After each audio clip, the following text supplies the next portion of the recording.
You're listening to a daily dose of Proverbs. I'm Jan Lunsford, and today we're in Proverbs 19, verses 13 and 14. Verse 13 says, "A foolish son is the ruin of his father, and the contentions of a wife are a continual dripping." Verse 14, "Houses and riches are an inheritance from fathers, but a prudent wife is from the Lord." To discuss these two verses, I'd like to start with a basic building block of human relations, starting with a relationship between a man and a woman.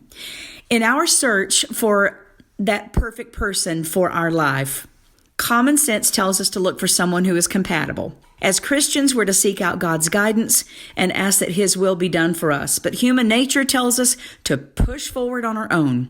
Some look for someone who's a lot like them in many ways. Others might look for someone who is their polar opposite, thinking that will result in a healthy, balanced relationship. The most common mistake is to think we've met the one, not necessarily waiting for God's pick for us, and that whatever we don't like about them, we can just change. We all know that's not how that works.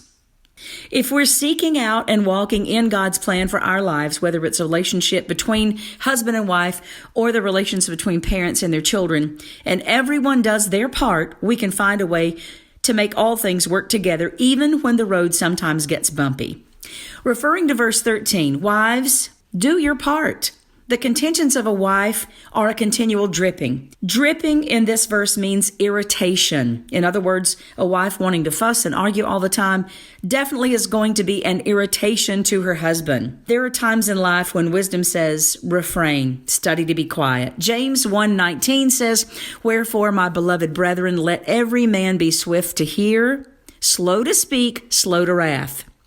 And Proverbs 15:1 says, "A soft answer turneth away wrath, but grievous words stir up anger."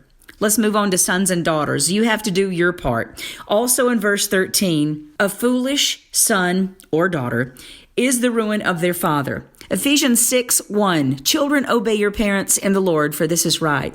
Ephesians 20:12, "Honor thy father and mother, that thy days be long upon the land which the Lord thy God giveth thee." Children, your parents want what's best for you and have your best interest at heart. Understand that it's also up to you, sons and daughters, to pursue peace and harmony in family relations by establishing your own study and prayer time to seek out God's will for your life. I promise you that if you'll do that, you'll be less trouble to your parents.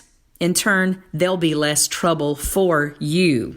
And finally, in verse 14, "From our earthly father we may receive an inheritance of tangible gifts or assets such as houses, lands, jewelry, heirloom pieces, other riches. But men, if you'll do your part, God will give you or transform for you a good, wise, devoted, and a loving wife." Bottom line, in a faith-based home, good, peaceful family relations can be achieved or can improve when all members of the family, father, mother, sister, brother, do their part by praying that God will direct their path and the paths of everyone else in the family. Remember, a family that prays together stays together. Have a God-blessed day.